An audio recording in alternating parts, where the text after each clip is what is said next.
A todos ustedes, muchísimas gracias. Es muy emocionante verlos acá. Muchas gracias. Diana, después de todo, ¿cuándo fue la primera vez que viniste a Panamá?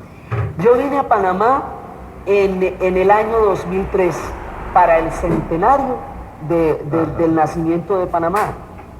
Justamente estaba haciendo la serie radial porque era el centenario y de pronto empecé a sentir que tenía que venir a Panamá, que tenía que conocer Panamá, que la serie no la podía continuar si yo no venía a Panamá.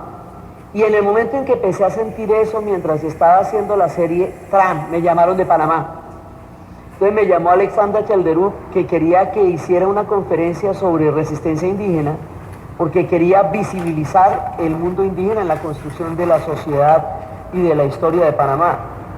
Y yo dije, bueno, ahí fue. Y llego, y yo nunca había venido a Panamá, pero como el programa se emitía aquí, la gente me conocía. Y era una sensación maravillosa y tremenda, que yo salía de mi país y venía acá, y también se vuelve mi país, la gente lo conoce a uno, y fue, además, bueno, ya vamos a hablar de todas las cosas increíbles que vi la primera vez que vine a Panamá. Y la conocen tanto que para este evento yo no he querido ni salir mucho a la calle porque me querían matar porque se habían acabado los boletos. Pero qué cosas de la vida. En el año 2003 Diana viene por primera vez a hablar del centenario de la República de Panamá, y en esta ocasión, cuando coincidía el año 2014, el centenario del canal, con los 15 años de la existencia de nuestra empresa radial en este país, y pensábamos qué hacer, si hacíamos una gran fiesta, si hacíamos un baile, si hacíamos, y con muy buen tino, en estas reuniones de gerenciales que encabeza y lideriza Jimena Quintero, dice, pero ven acá, pero ¿por qué no hacemos lo que mejor sabemos hacer? Traemos a Diana Uribe y que nos hable del centenario del canal. Y tendrá Diana tiempo para organizarse y estudiar e investigar sobre el centenario del canal. Y así fue como surgió este proyecto hace ya casi un año, Sí, hace un año. cuando hablábamos de este tema, porque las ventajas de trabajar en estas empresas también muy estructuradas, que con mucho tiempo hay que estar planificando. Y hay una cosa bien interesante, Diana, antes de dar inicio a tu intervención. La autoridad del Canal de Panamá, de igual forma, se preparó para este evento. Y no hace un año. La autoridad del Canal de Panamá se vino preparando desde hace muchos años atrás para esta gran fecha que coincide 15 de agosto de 1914, cuando inicia a funcionar el canal. 15 de agosto también sale al aire esta emisora. Así que hubo esa coincidencia. Y se organizó la autoridad del Canal de Panamá desde hace muchos años para este evento. Pero si a mí me preguntara cuál ha sido el mayor logro que ha obtenido la autoridad del Canal de Panamá, con críticas y con aciertos, porque es natural, como toda obra humana es susceptible de críticas, el mayor logro que ha tenido la autoridad del Canal de Panamá en la preparación de este centenario es que ha logrado motivar a los medios de comunicación social y a muchas otras personas a desempolvar la historia. Y han comenzado a surgir elementos de la historia que tal vez todavía a mi generación alcanzamos a darlas en las clases de historia, pero las nuevas generaciones con seguridad nunca oyeron hablar de todos estos elementos que han estado desempolvándose a raíz del centenario del canal. Y este preámbulo es el que me permite preguntarle a Diana entonces, ¿qué pudiste conocer, qué pudiste investigar, de qué te enteraste cuando preparabas esta charla que ahora comienza? Es que esto es un trabajo de mucho tiempo. Así es. O sea, bueno, primero que todo quiero manifestar antes de empezar que es un compromiso, mira, del tamaño de una catedral gótica, venir a contar a Panamá la historia del canal en el centenario del canal. O sea, eso es de irse uno de para atrás. Sí, y no solamente es un compromiso, sino que es un honor muy grande. Ustedes no saben lo honrada que yo me siento con esta invitación, porque es una oportunidad única en la vida, y para un historiador esto es una cosa increíble. Estar aquí en el centenario con ustedes, lo celebro y lo agradezco. Era lo primero que quería decirles, porque de verdad es una ocasión, ¿me entendés? Una ocasión. Gracias.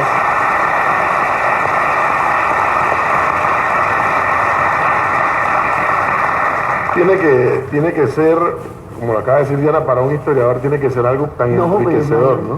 Sí. Yo conversaba en estos días al aire con un científico que al mismo tiempo es historiador y panameño, Stanley Jecado, y él se remontaba ya no solamente al canal, sino a la aparición del territorio de Panamá y cómo cambia el planeta cuando el territorio emerge. Entonces, estas son lo que te digo, cosas que se han ido desempolvando a raíz de este centenario, ¿no? Claro, es que eso es maravilloso. También cuando nosotros tuvimos en el 2010 el bicentenario, fue la oportunidad de mirar todo. Y cuando yo vine la primera vez que te conté, aparecen, ustedes viven con toda naturalidad una historia que solamente existe acá y que no existe en ninguna otra parte del mundo. Porque pues no hay sino dos canales, Suez y Panamá, y la historia del Suez es muy diferente. Entonces le estaba comentando yo al profe, cuando me entero yo una cantidad de palabras que fuera de aquí nadie las puede comprender. Zona revertida, categorías como Sonians. O sea, explíquenle ustedes a alguien qué es un Sonian. ¿Sí? En ninguna otra parte existe una zona del canal donde haya nacido gente de otra nacionalidad. ¿Sí? Eso, cantidades de palabras que históricamente hablando eran una maravilla. Fue un descubrimiento, todo en Panamá ha sido un descubrimiento desde que vine y que se ha reiterado cada vez más. Entonces, toda esta investigación va pasando por todo el tiempo en que uno descubre una realidad única, particular. Y que en ocasiones, como uno vive con esto, nace con esto, no termina de dimensionarlo. Sí. No termina de dimensionarlo. Y eso es muy humano también, ¿eh? Sí. Ahora, ¿modificó en algo la aparición, el inicio de la operación del Canal de Panamá, la región, el mundo? Sí, en todo sentido, eso lo vamos a contar ahora porque yo quiero que quede claro que la historia de Panamá es una historia mundial, que los 100 años del canal es un hecho histórico de talla universal, o sea, esto es grande, eso es importante a nivel de la historia del mundo, porque es que esto es lo que permitió que se comunicara en todos los continentes. O sea, es una cosa de verdad de una talla y de una dimensión muy grande. Entonces, el solo hecho de toda la cantidad de cosas que han pasado acá moldea muchísimo la historia del continente. O sea, desde Panamá se moldea mucho la historia del continente. Y es altamente probable que cuando la ampliación del canal esté funcionando, ocurra algo parecido, sí. 100 años más tarde. Sí, exactamente. Va a modificar toda Esa era otra de las palabras, post-Panamax. Sí, o sea, unas palabras y yo, ¡wow! Sí. Bueno, entonces, demos inicio, Diana. Bueno, entonces, primero, yo estaba yo impresionada de cómo ustedes como pueblo y como país han tenido que echarse 3 independencias, digamos. Eso con una sola es complicado. Pero hacerse 3 en 100 años, te digo, eso es un trabajo grande. De España, de Colombia y de Estados Unidos con el regreso ya del canal. Entonces, es un poco empezando desde atrás. Como siempre empiezo yo desde atrás para hacer lo que una vez uno de los piropos grandes que me echaron en Caracol cuando yo estaba haciendo la transmisión de Irak. Había un señor siempre a la entrada del noticiero y un día me dijo, porque usted sí se sabe, señor, el principio de la película. Entonces, bueno, la cosa es esa, yo la hago retrospectiva para el principio de la película. Entonces, aquí confluyen una cantidad de cosas. Los chinos, en su ancestral sabiduría, tienen una lógica que se llama la lógica del Tao. Y la lógica del Tao se define por las cosas que confluyen en un instante cósmico. O sea, todo lo que está sucediendo simultáneamente que produce un resultado muy distinto. Aquí confluyen muchísimas cosas. Entonces, primero, el destino geográfico, porque aquí viene la geografía y viene la geopolítica. Cuando uno está en una situación geográfica clave, le puede caer la geopolítica encima en cualquier momento. Entonces, el hecho de que Panamá sea por naturaleza geográfica una ruta, que en tiempos indígenas comunicó los grandes imperios de toda la época de la gran civilización indígena de nuestro continente, es una ruta desde siempre, es una ruta natural en el continente donde se podían comunicar los aztecas con los incas, todo, digamos, el mundo indígena se comunicaba ya por esta ruta desde hace muchísimo tiempo. Después, esta se vuelve una ruta durante el Imperio Español, entonces aquí hay una combinación que cada ratico les va a caer encima, y es la condición geográfica y los imperios de turno. Entonces, eso vale desde España hasta el futuro de ahora que se venga, ¿sí? Entonces, viene toda la era española. También hace un año estábamos hablando de los 500 años del avistamiento del Océano Pacífico y todo lo que eso significó en la historia de Panamá y cómo Panamá es uno de los pueblos que más ha sido determinado por el Océano Pacífico. Digamos, eso ha sido realmente una condición histórica fundamental en Panamá, que no es el caso de Colombia, donde el Océano Pacífico todavía no se le ha dado la importancia que tiene y que debe tener en la proyección de futuro de un país. Entonces, viene todo esto y viene todo el proyecto del Imperio Español, y el proyecto del Imperio Español, como todos los imperios de la vida, pues tiene todo su gran surgimiento y de pronto también va a ser agua. Durante el Imperio Español pasa una condición histórica determinante también, muy importante y dramática: el comercio triangular, el tráfico de esclavos. Entonces, igual que con los ingleses, igual que con los franceses y con los portugueses, que fueron los que lo montaron, viene el comercio triangular, vienen las condiciones más aterradoras del crimen histórico más grande que se ha cometido, la esclavitud, y eso trae muchísimas comunidades del África a Panamá, como al resto de la América, pero claro, Panamá por la ruta pues también conoce una diversidad, y es importante hacer énfasis en esta llegada de los africanos, porque cuando estemos en la construcción del canal, el dinamismo histórico en los mundos africanos y caribes que va a suponer la construcción del canal de Panamá es muy importante también.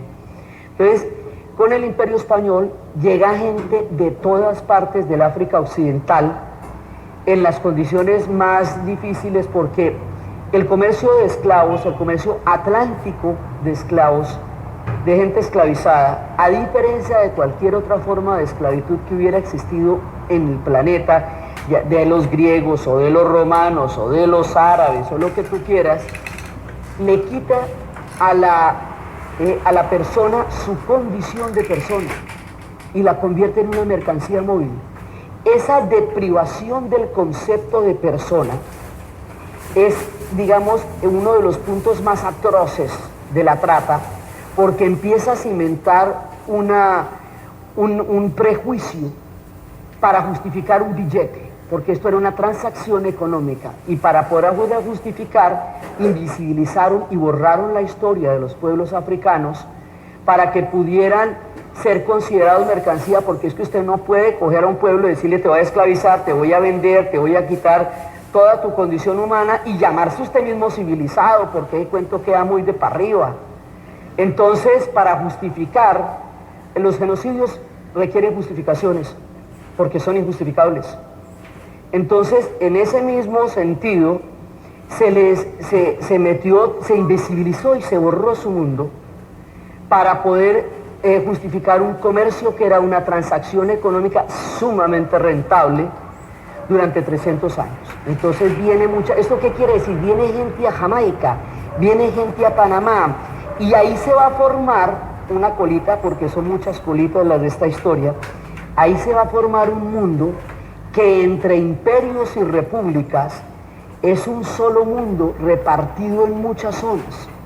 Ese mundo creol también es un mundo que está en San Andrés, Providencia, Santa Catalina, está en Bocas del Toro, Panamá, está en Bluefield, y está en el Reino Misquitio, está en Corn Island, en Limón, y llega hasta Belice. O sea, es como una media luna. ese es el mundo creol, porque es un mundo que tiene en ese pedazo un origen anglo, que venía de los proyectos puritanos, ¿sí? Pero va a quedar en un mundo hispano. Entonces, hay un mundo hispano que es donde viene otro pocotón de gente que llegó a través del comercio triangular, y hay un mundo anglo muy anterior que es el mundo creol. Eso hace una parte importantísima de la diversidad del Caribe. Y en ese mundo creol, digamos, el eje fundamental es Jamaica. Entonces viene como para acá. Hay un mundo indígena importantísimo y todavía, o sea, fuerte, que ha resistido todas las tempestades del mundo, y ahí está, y es fuerte la presencia indígena, la presencia cuna, la presencia gobe, toda la gran cantidad de comunidades.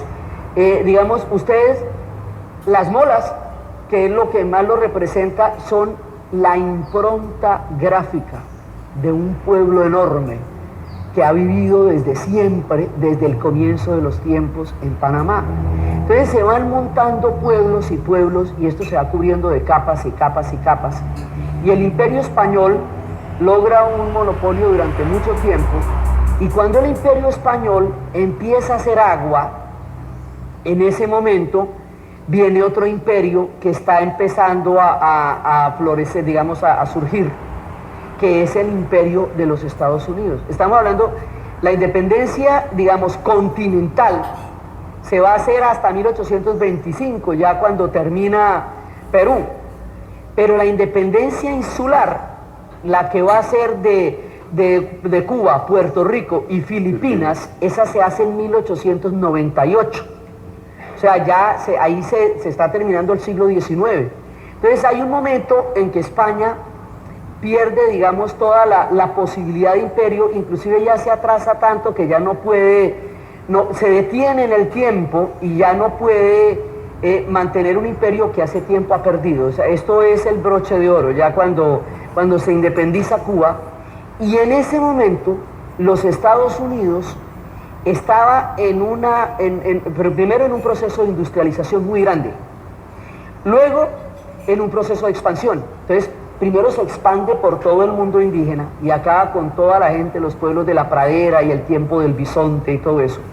Hacen el ferrocarril, y el ferrocarril lo hacen millones y millones y millones de chinos que dejaron los huesos en cada riel del ferrocarril que unió el Atlántico con el Pacífico. Después viene la compra, ya al principio lo que era la compra de Luisiana, the purchase, que es como Luisiana entra a formar parte de los Estados Unidos, siendo una historia totalmente diferente, pues es una historia francesa, esa es una historia española, esa es una historia creol, pero terminan metidos en ese mapa por obra y gracia de The Purchase. Ya cuando Napoleón la vende vaciado como estaba, echémosle Luisiana ahí, y entonces se la venden a los gringos. Entonces resulta que se van expandiendo, entonces ya con eso, mire, ya vamos para el Mississippi, ¿sí? Y luego le roba el 67% del territorio a México en el Tratado de la Alta California, y se lo roba así, robado, Entonces le entra toda esa cantidad de territorio que antes era México y que poco a poco sigue siendo México, ¿sí? Se va para allá y esa vaina es México, ¿sí? Entonces resulta que dentro de ese orden de ideas hay un momento en que ya continentalmente no hay para dónde más agarrarse, les acabó el mapa. Entonces cuando surge un personaje como Theodore Roosevelt, que era, digamos, la encarnación de la voluntad de poder, dice, en un momento dado, esto no tiene, digamos, no tenemos para dónde más expandirnos. Si alguien nos fuera a atacar, pues no puede ser México porque ya le robaron la mitad, no puede ser Canadá porque los canadienses todo bien, o sea, ellos no han estado interesados como en montársela a nadie, en términos generales.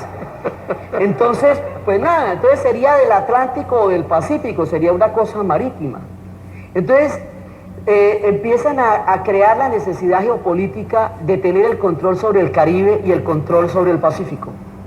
Y en ese momento se produce la independencia de Filipinas, de Cuba y de Puerto Rico, lo que en términos colombianos sería un papayazo, la cosa más increíble, una oportunidad increíble porque se junta el hambre con la gana de comer. Entonces hay un pensamiento de expansión, pero además hay una coyuntura que con el apoyo a Cuba se logra sacar a los españoles, y con la sacada de los españoles hay un relevo, salen los españoles y entran los norteamericanos por la vía de la enmienda Platt, que es la condición de que si en algún momento sintieran que la seguridad, la zona de seguridad del Caribe estaba amenazada, amanecieran nerviosos, tensos, estresados, podían invadir Cuba. Sí, y eso solamente se va a revertir con la crisis de los misiles, con el tratado Khrushchev-Kennedy. Entonces, ya están asentadas las bases ahí, y eso va dando las bases del Caribe que van montando hasta Haití. Por el otro lado, la fiebre de oro en California, que se había dado antes, empieza a comunicar el Atlántico con el Pacífico y empieza a crear la necesidad de comunicar los dos océanos a través de un canal. O sea, la necesidad histórica del canal empieza también con la idea de la fiebre de oro en California, y eso va a determinar el destino de Centroamérica, porque toda Centroamérica va a quedar metida dentro de ese gran proyecto. Cuando se dio la independencia de España a nivel del continente, hubo una serie de proyectos de cómo pasar de un virreinato a repúblicas.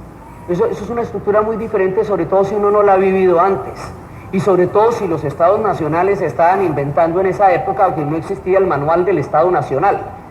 Entonces, dentro de esa orden de ideas hay una serie de formaciones de bloques para ver cómo el continente se hace cargo de su destino al no ser colonia de un imperio, sino repúblicas. Entonces, el proyecto de la Gran Colombia eran una serie de alianzas que era prácticamente convertir un virreinato en un bloque histórico. Entonces era Colombia, era Venezuela, era Ecuador. A ese proyecto de la Gran Colombia se une Panamá. O sea, en la definición, lo que antes eran México se parte por Guatemala, la capitanía de Guatemala, porque ellos eran capitanía, quedan las provincias de Centroamérica. Pero dentro de esa posibilidad de las provincias de Centroamérica, Panamá opta por la Gran Colombia en el escenario de la independencia, lo mismo que San Andrés, Providencia y Santa Catalina. También 7 años después de la batalla de Boyacá se integran al proyecto de la Gran Colombia. Entonces hay un proyecto por acá, pero ese proyecto no va a poder durar mucho, por la misma razón que tampoco duraban los virreinatos del Río de la Plata, o sea, los pueblos libres del Río de la Plata o las provincias del Río de la Plata, porque eso administrativamente es muy complicado.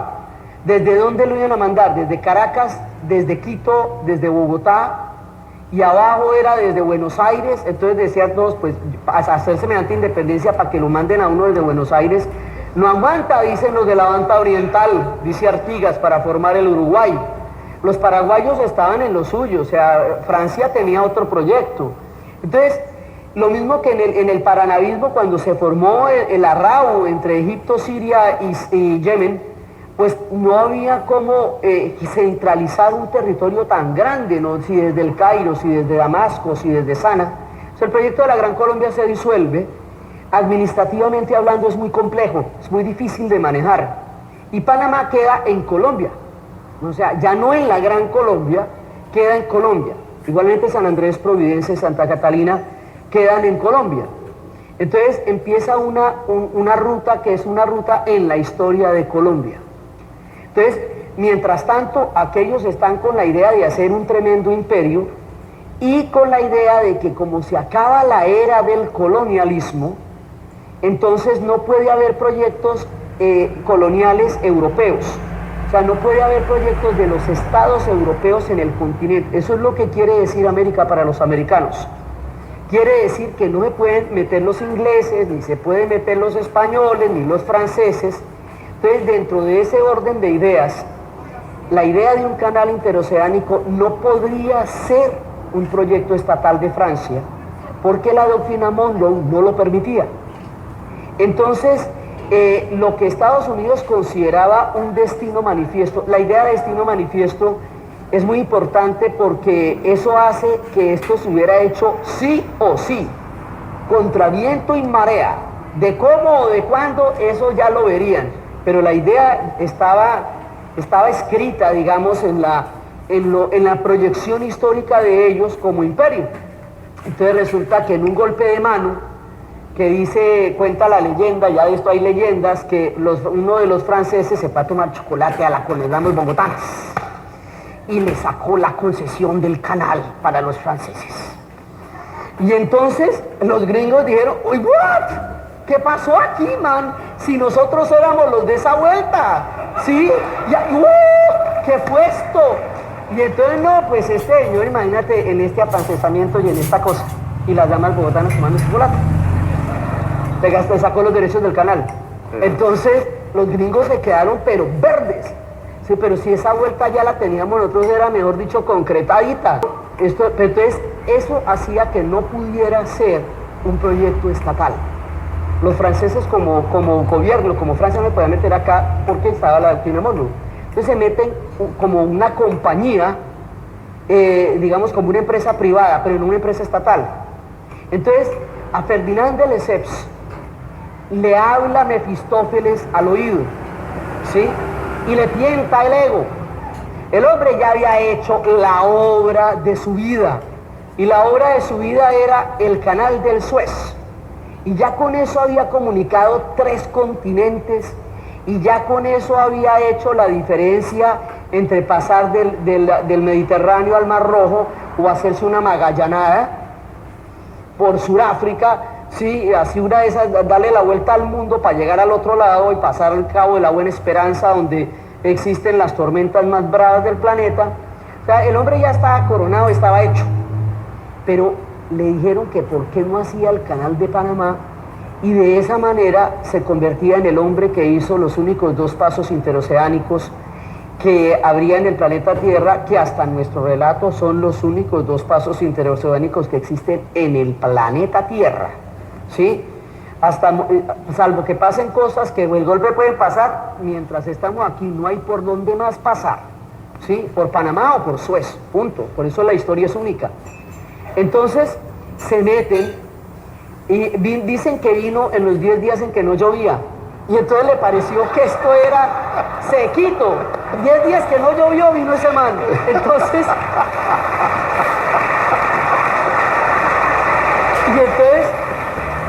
no, que eso está maravilloso allá, y luego arrancan los aguaceros cuando él se fue, y empiezan la construcción del canal, y empiezan a darse cuenta de toda la cantidad de problemas, que esto no es plano como el Suez, ¿sí? Que esto no es, digamos, no es un territorio arenisco en la mitad del desierto, entre desierto y mar. Esto es selva, selva con montaña, selva. Ellos no tienen allá esos sistemas de agua dulce, salvo el Nilo, lo demás no, lo demás es mar. Entonces hay diferentes sistemas de aguas, hay diferentes alturas.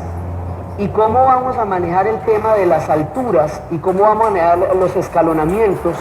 Entonces, técnicamente hablando, esto es de una complejidad que ellos no se imaginan. Y llueve. ¿Cómo te parece que llueve? ¡Llueve! Entonces, bueno, ya cuando van a hacer la obra con un carácter de... Cuando una obra es de una empresa privada, pues la empresa tiene que asumir ella solita los riesgos.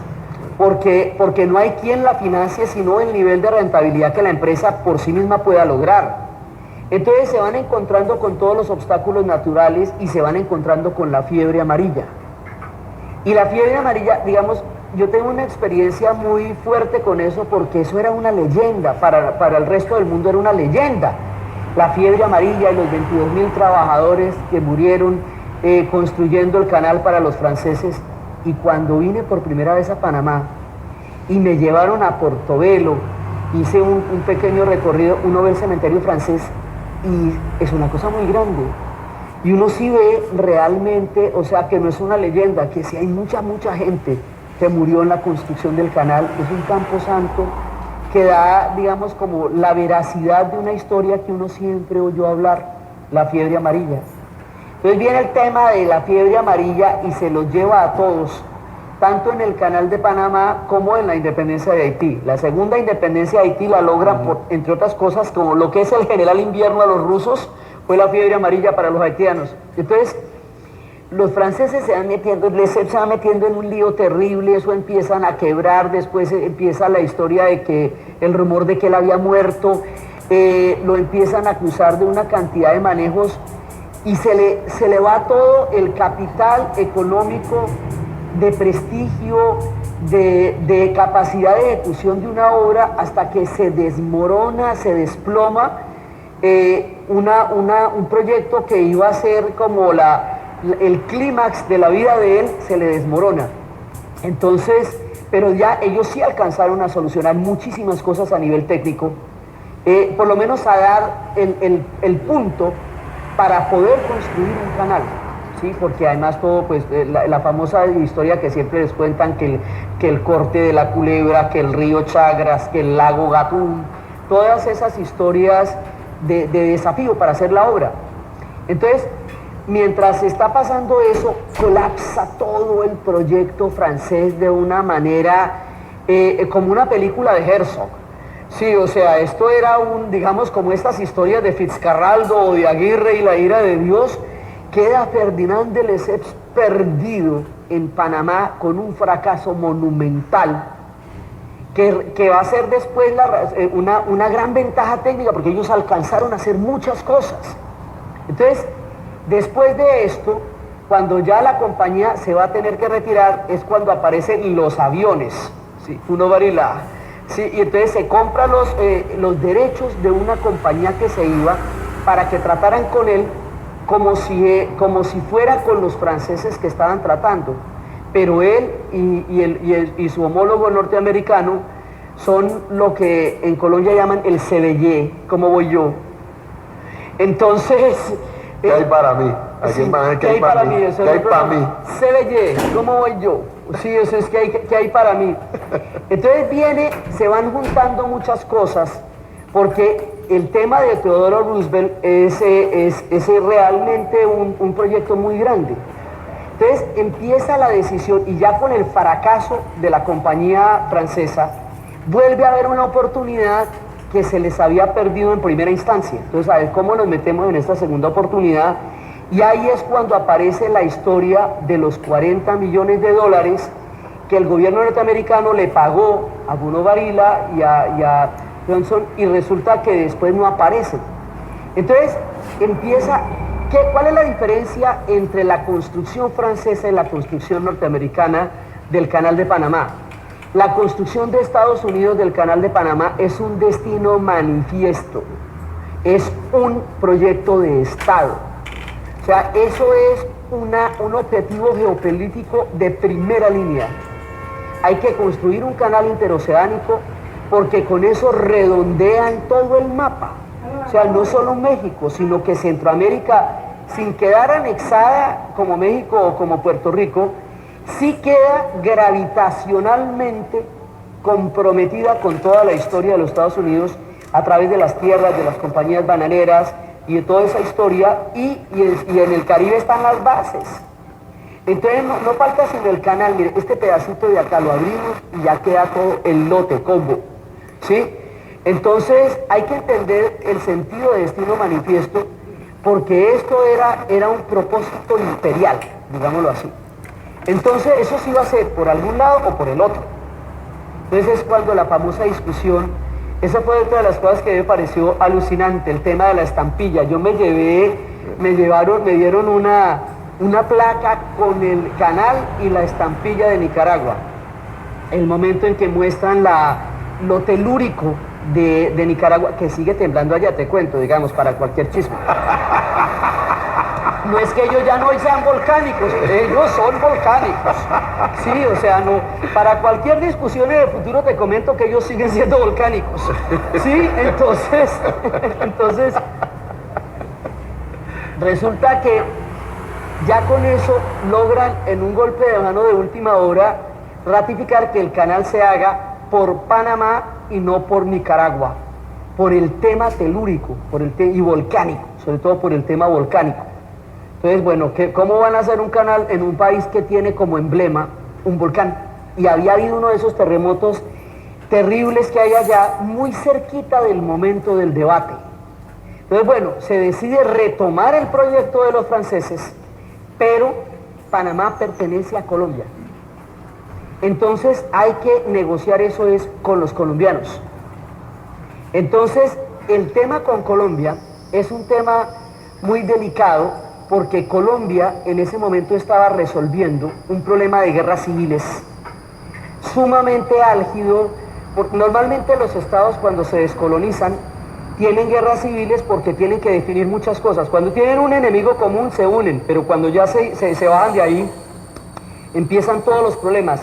El tema de las guerras civiles es un espejo en todo el continente, desde Argentina, que dura de 1816 hasta el final del siglo, pasando por Uruguay, Paraguay, todos los pueblos tuvieron guerras civiles para definir si iban a ser centralistas, federalistas, si iban a ser repúblicas o si iban a, qué iban a hacer. Cada definición de esas tenía un nivel de conflicto alto. Entonces, hay un momento en que las guerras civiles van a desembocar en una guerra enorme, la guerra de los 1000 días, que es como la más grande de todas las guerras civiles. Entonces, Colombia está enfrascada en la guerra de los 1000 días y mete a Panamá en la guerra de los 1000 días, donde a Panamá no se le había perdido nada, porque ese no era su conflicto. Y el meterlo en un guerra no tan grande como la guerra de los 1000 días, le quita a Panamá el lazo moral que tenía con Colombia. Esa guerra lo parte, porque dice, nosotros no estamos siendo atendidos en nuestras necesidades históricas y geográficas, pero sí estamos siendo metidos en un conflicto que a nosotros no nos define nada. Panamá estaba del lado de los liberales, pero los liberales o los conservadores no me responden el problema de cómo vamos a hacer para hacer un canal interoceánico. O Panamá es ruta o Panamá no es nada. No tiene sostenibilidad económica si no puede ser una ruta interoceánica, que es lo que naturalmente es. Entonces hay que construir ese canal, hay que construirlo, porque si no, no hay una viabilidad para Panamá. Entonces los intereses de Panamá no se ven representados en la situación colombiana, pero menos aún en una guerra civil, que me ha dicho, eso sí no solamente no resuelve, sino que acaba de complicar todo, porque aquí qué tal en una balacera por un tema que no me responde nada del canal, ni de la compañía francesa, ni de aquello nada. O sea, bueno, yo me agarro contigo y qué, y eso que a mí, eso ¿de qué me sirve? Entonces empieza la presión por aceptar la oferta de los Estados Unidos para hacer un canal, porque Panamá necesita eso, de verdad lo necesita. Colombia es un país montañoso y tiene unas cordilleras tan altas y tiene todos los centros de, digamos, de poder montados sobre la cordillera, y Colombia ha pensado su historia a partir de la cordillera. No ha pensado su historia a partir de los mares ni a partir de las selvas.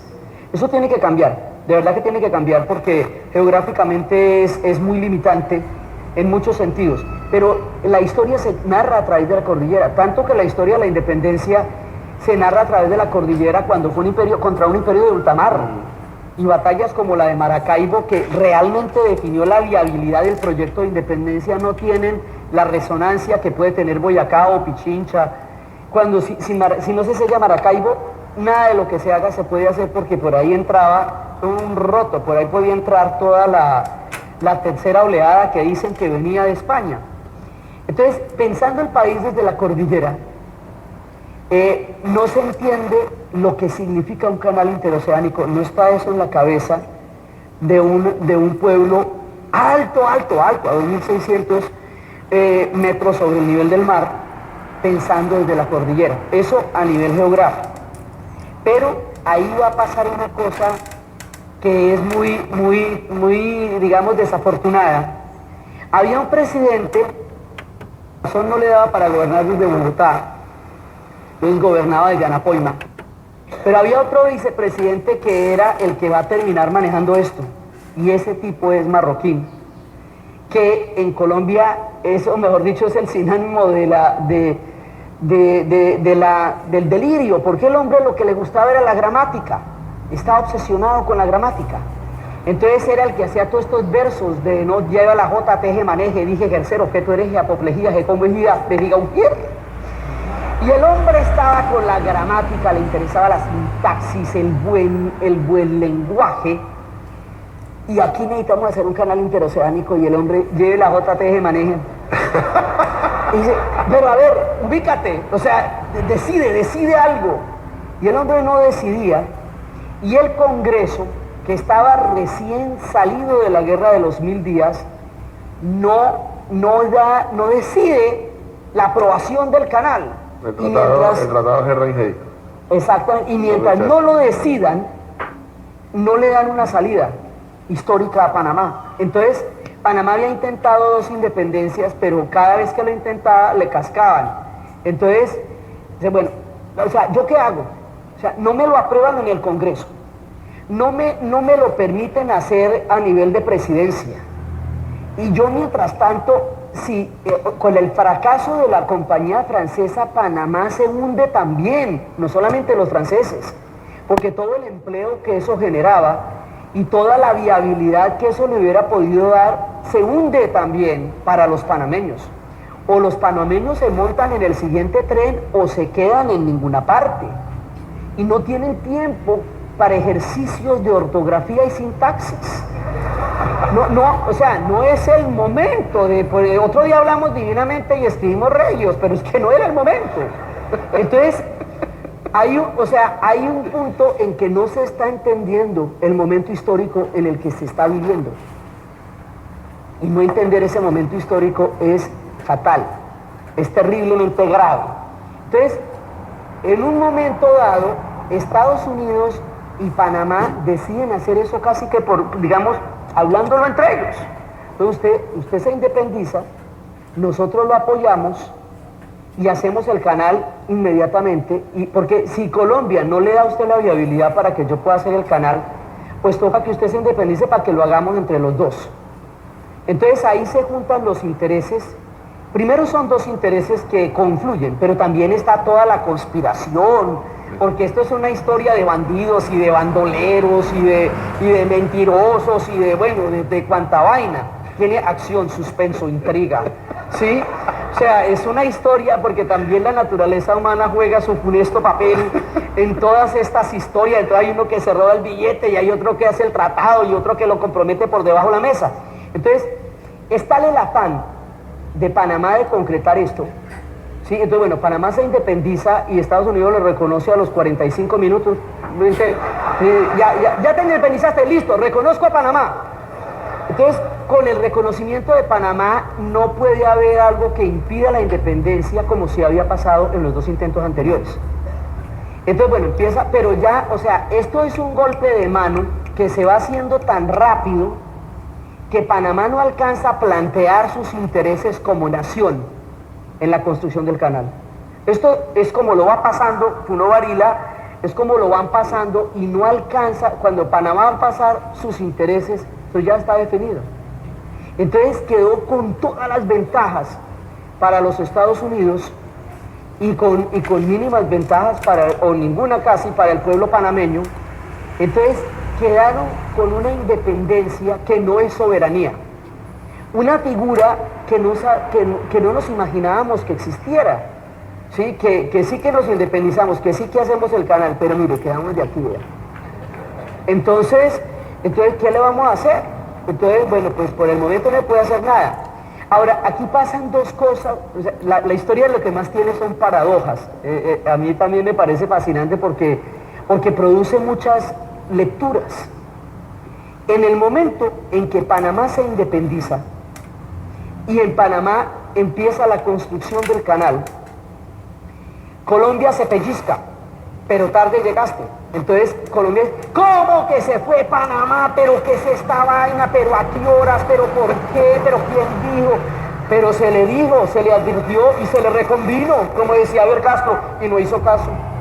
Entonces, no, pero ¿qué hubo? Entonces, en el momento en que Colombia le separa a Panamá, aquí hay una lectura que es muy diferente para ambas naciones.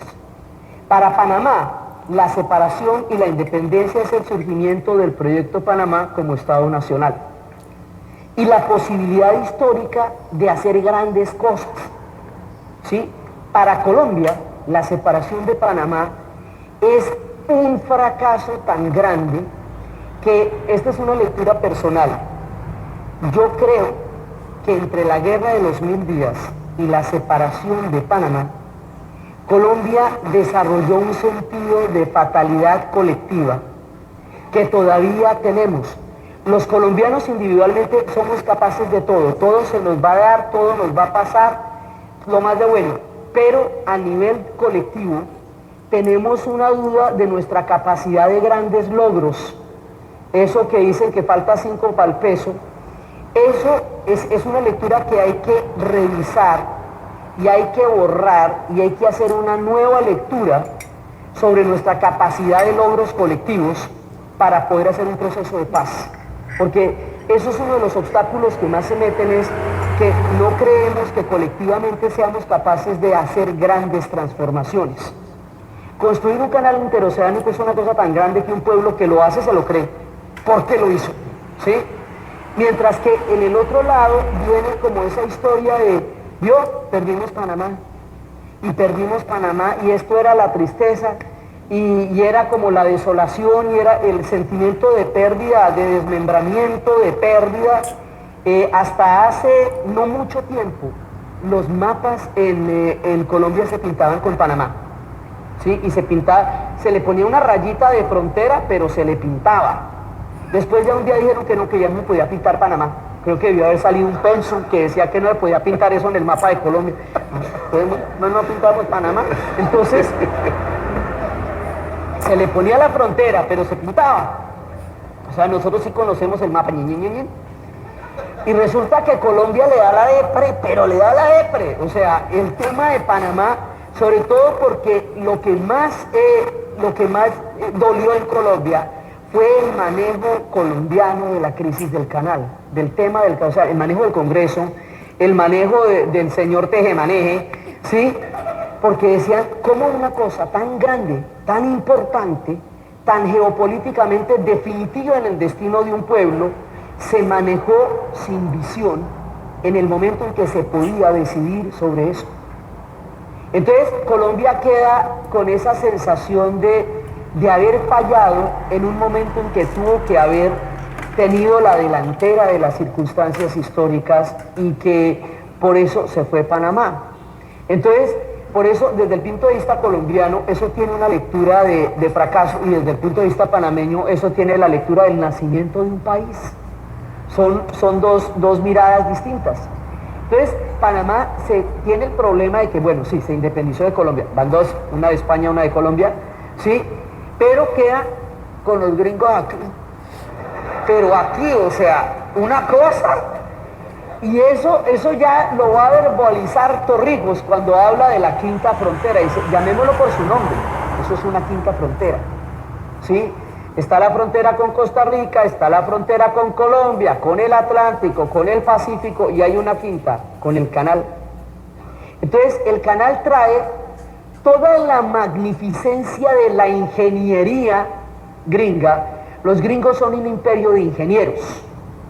Fundamentalmente su fuerza está en su capacidad de ingeniería y en la capacidad de organización.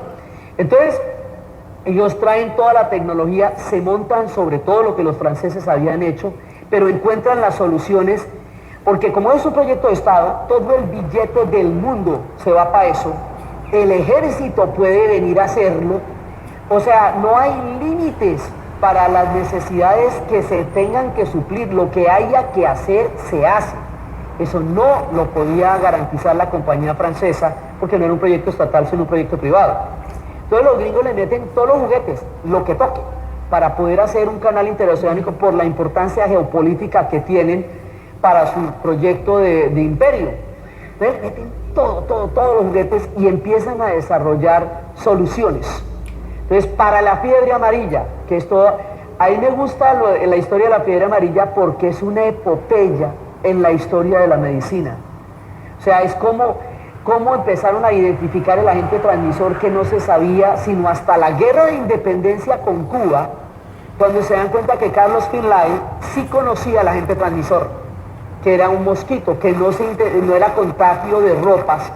Además, para comprobar esto, 4 médicos se metieron con ropas infectadas y otros se metieron con el mosquito con placebo, a ver, hasta para poder ratificar el agente transmisor.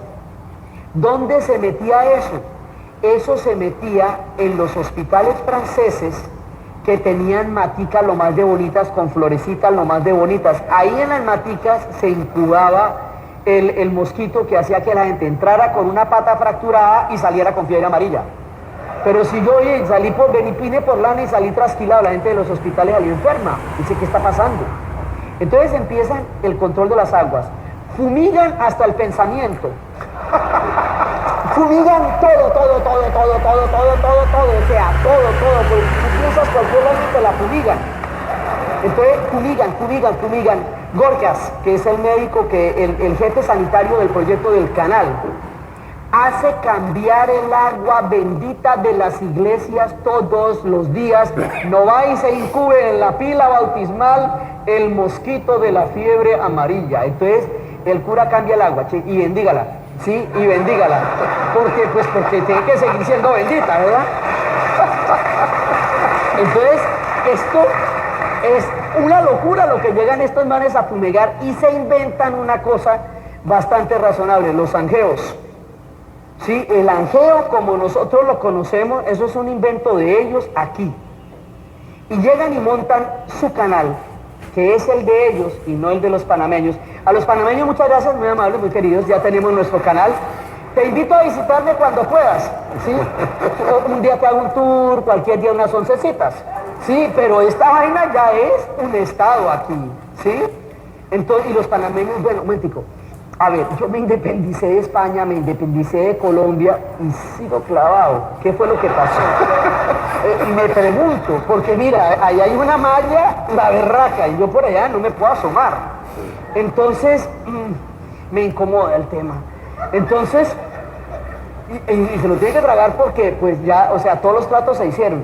Entonces, junto con la ingeniería gringa, con todo su sistema de organización, con todo el desarrollo tecnológico, empresarial, con todo lo que hicieron de construir un canal con la solución del sistema de esclusas, con todo lo de las mulas, que es muy impresionante para uno ver eso, porque son un montón de soluciones impresionantes las que se llegan a hacer con el tema escalonado, con la represa del lago Gatún, con la utilización del ferrocarril para sacar la tierra, la inmensa cantidad de tierra para poder hacer el canal.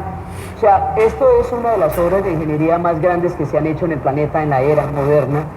Que lo tengan ustedes muy claro porque realmente es así. Esto es una vaina, y la ampliación del canal es para irse de para atrás.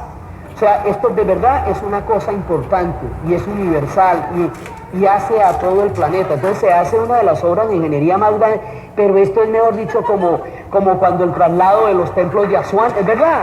O sea, eso es caro, ¿sí? Entonces, esto es así como el traslado de los templos de Asuán, o es una vaina faraónica, como cuando hacían los obeliscos y toda esa vaina. Entonces, una cosa así, digamos, como de los grandes prodigios de la mano del hombre es el Canal de Panamá. Entonces, y sigue siendo, o sea, si ustedes lo vean todos los días, esa línea sigue siendo grande, aunque la vean todos los días. ¿Sí? Ustedes lo tienen ahí, pero eso es grande.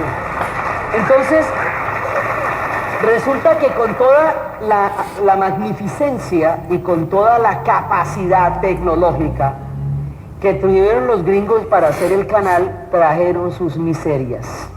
Trajeron sus grandezas, pero también trajeron sus miserias. Y al traer sus miserias, van a traer el racismo del sur de los Estados Unidos y lo van a trasplantar igualito a la zona del canal.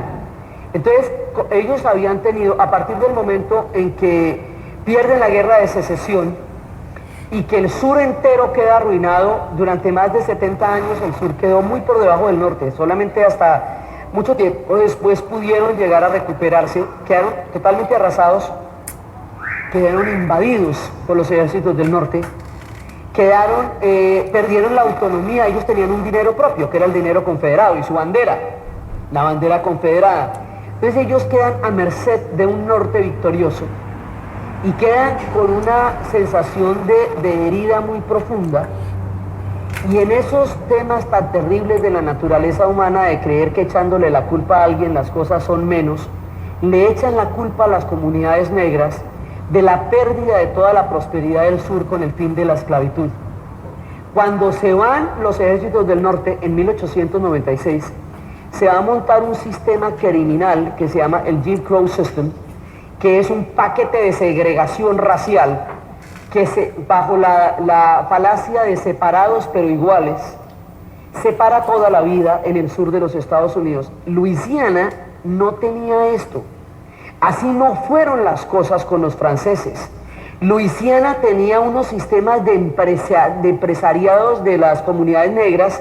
Había muchos sistemas por ejemplo, había un sistema en que las mujeres se casaban con hombres blancos, las chicas negras, y ellas se convertían en señoras y tenían derecho a heredar. Eso creó un matriarcado, y hay barrios como Tremaine donde se cuentan esas historias. Había una posibilidad empresarial, aún habiendo llegado como esclavos a Luisiana, porque la cosa con los franceses tenía una cantidad de matices diferentes. Pero en el momento en que se meten en Estados Unidos, después de the purchase, después de la compra, quedan en el sur. Y al quedar en el sur, les cae la guerra de secesión a ellos en dos uniformes, porque no es que ellos estaban peleando por la liberación de la esclavitud y también por el sur. Entonces hay dos uniformes en Luisiana, peleaban en ambos lados de la guerra.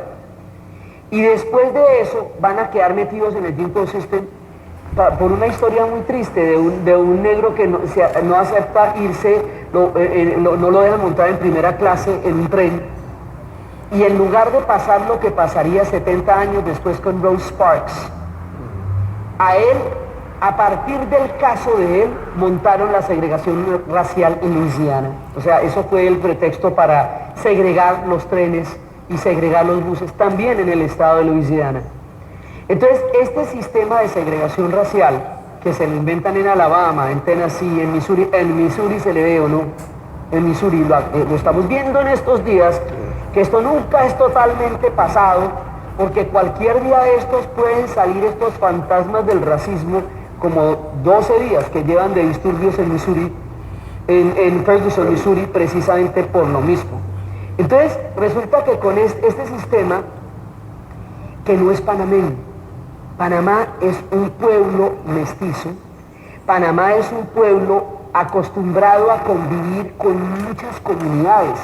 Llegaron los chinos en miles y miles a construir el canal en ambos proyectos, pero después también con los norteamericanos.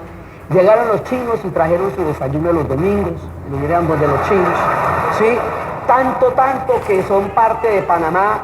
Llegaron las comunidades africanas y trajeron toda la música, toda la música del mundo, ¿sí? Y la trae, y uno, Maelo, que es, digamos, adoptivo, pero verdadero, nos habla de todas esas historias, ¿sí? Que nos dice que hay que cuidar a los amigos, que le dijo el Nazareno y todas esas cosas que dice Maelo. Y entonces, Panamá siempre vivió con un combo muy grande de gente, ¿sí? Aquí llegó todo el mundo y ha seguido llegando. Y que los griegos, y que los judíos, y que los árabes, y todo bien. En la creación de la sociedad panameña, el racismo no era parte de eso. O sea, eso no es un producto panameño, y no era un producto de Luisiana, eso es un producto del sur de los Estados Unidos. Es la miseria de ellos. Eso es de Alabama, eso es de Tennessee, eso es de Georgia, eso es de Missouri. Entonces, eso es de Mississippi. Entonces, este engendro, que no tiene nada que ver con los panameños, va a llegar aquí por la vía del canal y va a llegar a Luisiana por la vía del purchase, de la compra. Entonces, pero no se puede llamar así porque queda mal visto. Entonces le van a buscar un eufemismo que se vuelve en la misma cosa pero con otro nombre, que es el red and gold. Entonces los salarios de oro, por una ventanilla se le pagaban en oro, pero así como había una ventanilla para el salario, había una casa para el salario, había una vida para el salario, y terminan haciendo el mismo sistema de separados pero iguales, que no es verdad, no son iguales, sino que se va a partir de una diferencia que es por color, pero no se llama así, pero es por color. O sea, es racismo puro y duro, disfrazado de otra manera que no es Jim System, sino Silver and Gold. Pero para efectos prácticos es eso.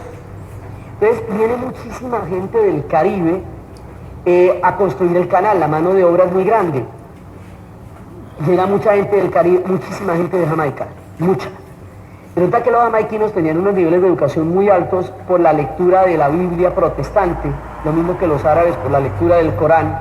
Se necesita un nivel de alfabetismo importante para poder leer la Biblia. Ellos leen la Biblia directamente. Entonces vienen acá y ¡pam!, les bajan los niveles de educación porque las escuelas también estaban en Silver and Gold. Vienen los jamaiquinos, vienen los sanandresanos, viene gente también de Providencia, viene gente de Barbados, viene gente de Martinica, viene gente de todo lado. Y al venir tanta gente de todos lados, el Caribe se dinamiza alrededor del Canal de Panamá. El Caribe se encuentra, se mezcla, se conoce. El Canal de Panamá también dinamiza el Caribe, porque todo el mundo se va a encontrar alrededor de la construcción del canal. Es mucha la gente de muchas partes que está involucrada en un proyecto tan gigantesco. Entonces ahí recordamos un poema que tenía Bertolt Brecht que decía que quién construyó Tebas, que si fueron solamente los sabios, que quién hizo las pirámides, que si fueron solamente los faraones, que quienes hicieron los grandes templos, que si fueron solamente los sacerdotes y los dioses, que dónde estaban todos los arquitectos, toda la gente que construyó con sus manos los grandes prodigios de la humanidad. Entonces el Canal de Panamá, sí, pues toda la tecnología es gringa y efectivamente vienen y hacen una obra monumental, pero es mucha gente con sus manos la que va a sacar toda esa tierra que va para el ferrocarril. O sea, son miles y miles y miles de personas, de héroes anónimos, de personas, de chinos, de jamaiquinos, de caribeños, que van construyendo el Canal de Panamá con sus propias manos. Las huellas de todo el Caribe están en el Canal de Panamá también. Sus manos invisibles construyeron el canal. Entonces, eso también es un homenaje a todo ese combo. Pues porque mucha gente construyó el canal. Entonces, pero les toca un sistema de segregación inimaginable que no tenía nada que ver con el mundo panameño, ¿sí? Y el mundo hispano en general es un mundo mestizo, pues porque viene de muchos pueblos. Entonces, dentro del mestizaje, la segregación no tiene ningún sentido porque con respecto de qué o para qué o cómo es la vaina. Entonces llega el Jim Crow System a través del Silver and Gold y da una perspectiva muy diferente de la vida de la que existía antes. O sea, es verdaderamente una cosa funesta que haya llegado el racismo de esa manera, esa forma de miseria. Por eso era que cuando venían los gringos en la Segunda Guerra Mundial decían, nosotros pensamos que esto no era norteamericano y no que era de Alabama, esta vaina la están mandando en Alabama. Pues decían los norteños cuando venían al canal y veían esto, esto es lo mismo que uno ve en el sur. Y me estaba contando el profesor antes de entrar que los juzgaban con las leyes de Luisiana. O sea, si alguien cometía un delito, lo juzgaban con las leyes de Luisiana. O sea, eso es delirante. Porque eran los únicos que tenían derecho romano, porque esos vienen de los franceses. Entonces no tienen el derecho anglo, sino el derecho romano, porque tienen otra historia diferente, pero el asunto era que los juzgaban en Luisiana. Entonces empiezan a surgir todo ese montón de conceptos que yo les digo que son incomprensibles fuera de Panamá. Eso de, por ejemplo, lo de hacer un camarón. Sí, cuando me dijeron eso a mí me pareció re loco. Es que estaba haciendo un camarón. Y entonces cuando me explican, ¿sí? Entonces si usted quiere hacer una obra, dele la vuelta, come around.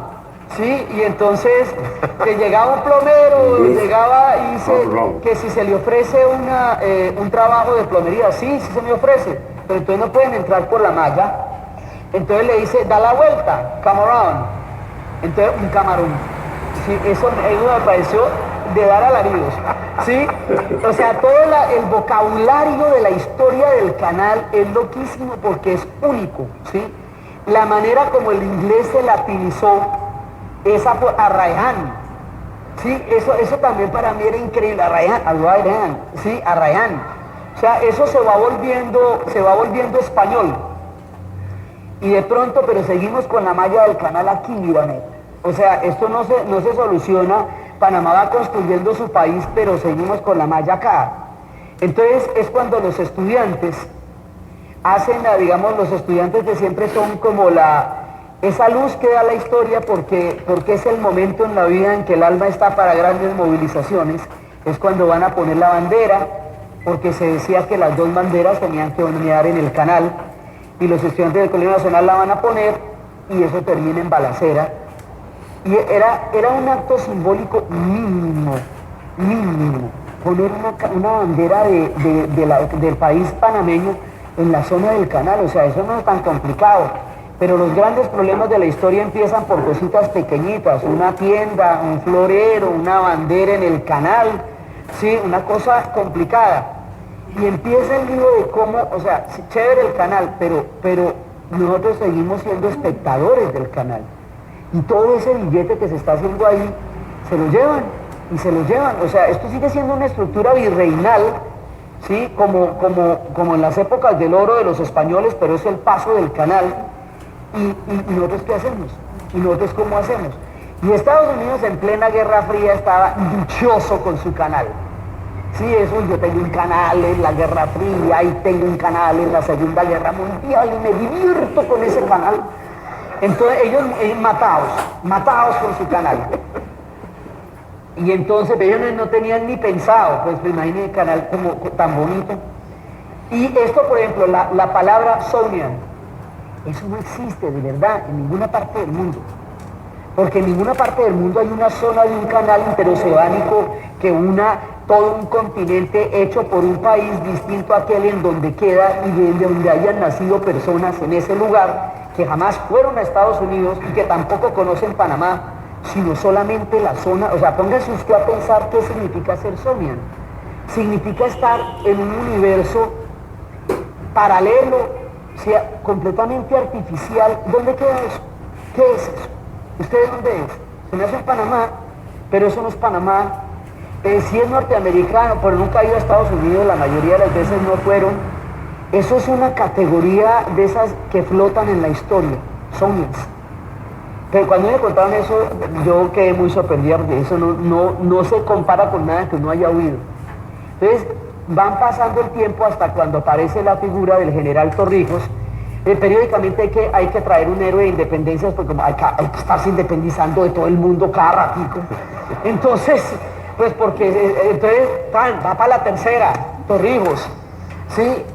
Y empieza el tratado Torrijos-Carter, que además se necesitaba que fuera una coyuntura como la de Carter, porque pues yo no me imagino el tratado Torrijos-Bush, por ejemplo. Digo yo, a lo mejor no. Entonces,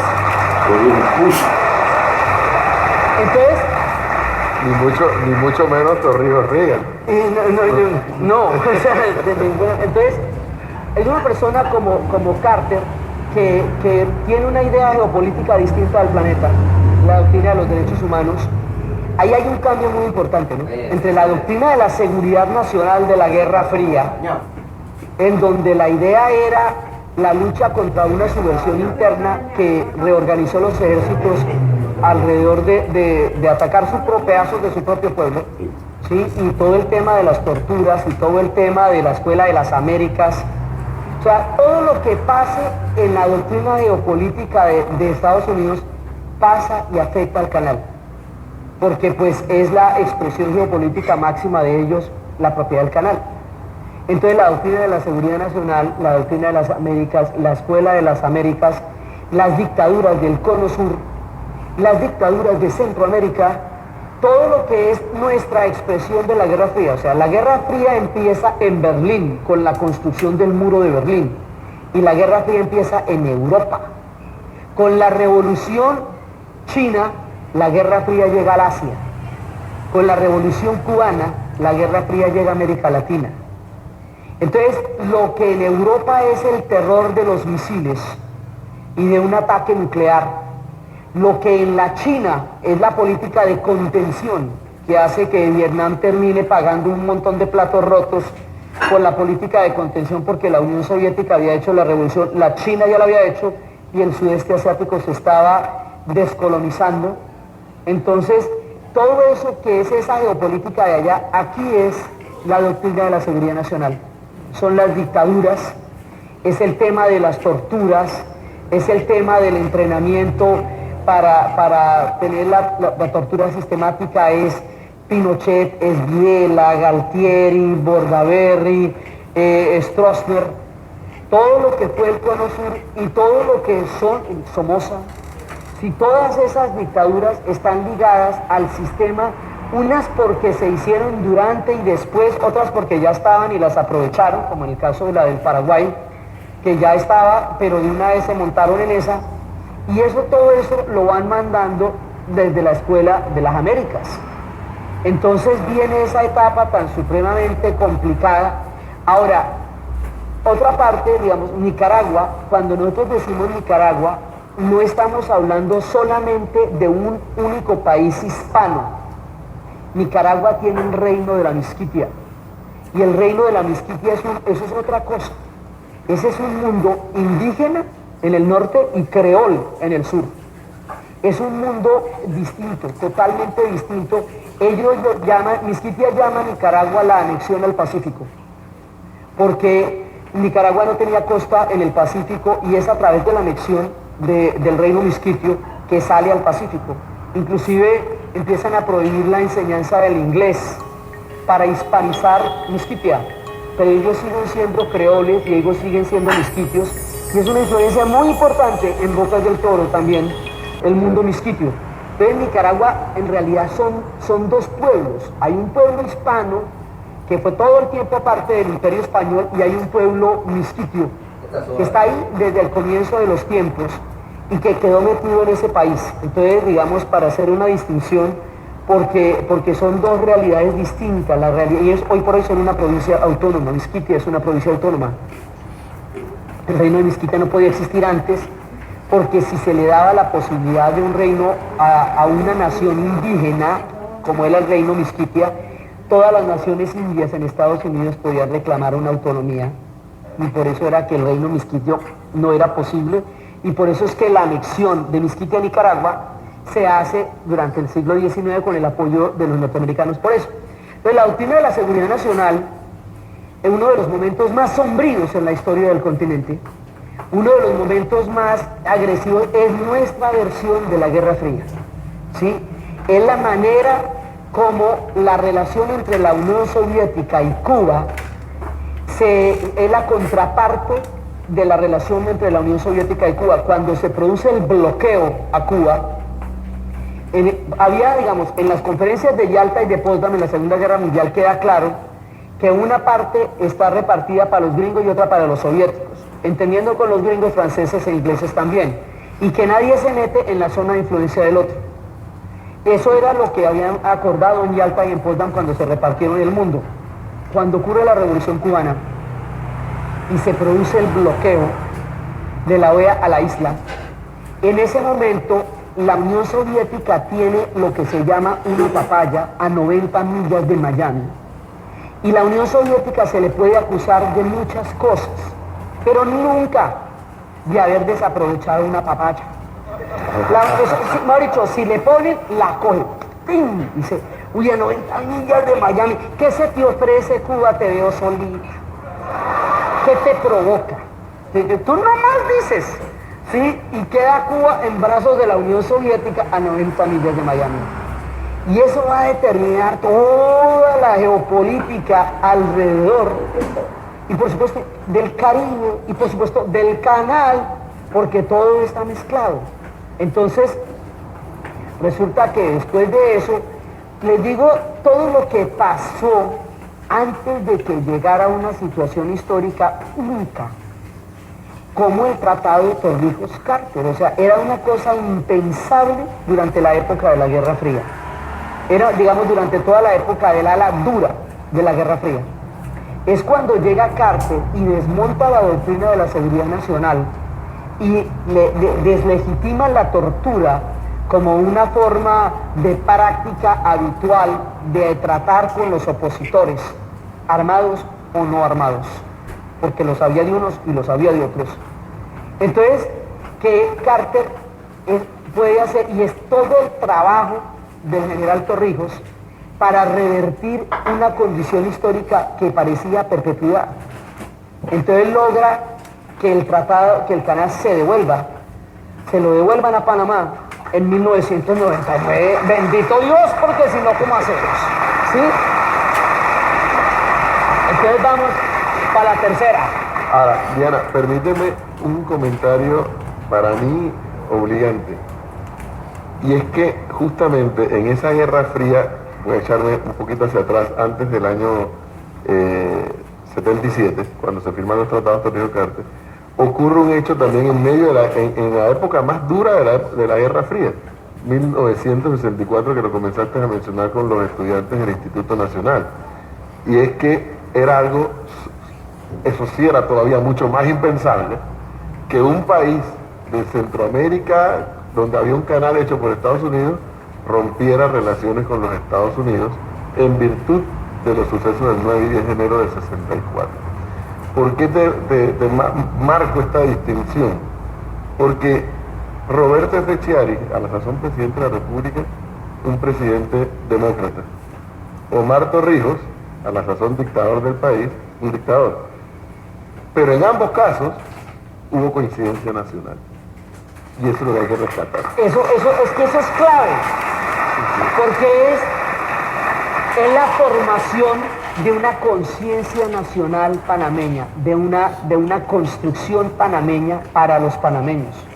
Es un proceso muy duro, porque es que es en plena Guerra Fría, con una doctrina de estas que les cuento yo, qué tan fácil es plantear la idea de nacionalizar el canal sin que eso sea subversivo, una conspiración urdida desde Moscú. O sea, la Guerra Fría polariza de tal manera la visión del mundo que la hace así de grande, y nada de lo que ocurriera en ninguna parte del planeta escapaba a la interpretación de la Guerra Fría.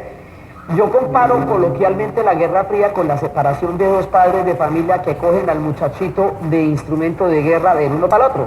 Mira, su papá fue el que le dijo que me dijera eso, es que me parece estar viendo a su papá, me parece estar viendo a su papá.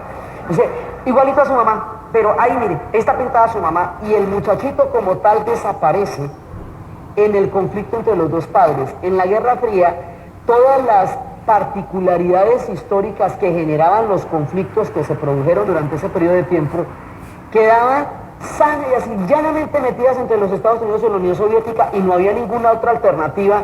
Ni siquiera los no alineados lograron el peso para que hubiera otra instancia de decisión que no fuera la Guerra Fría.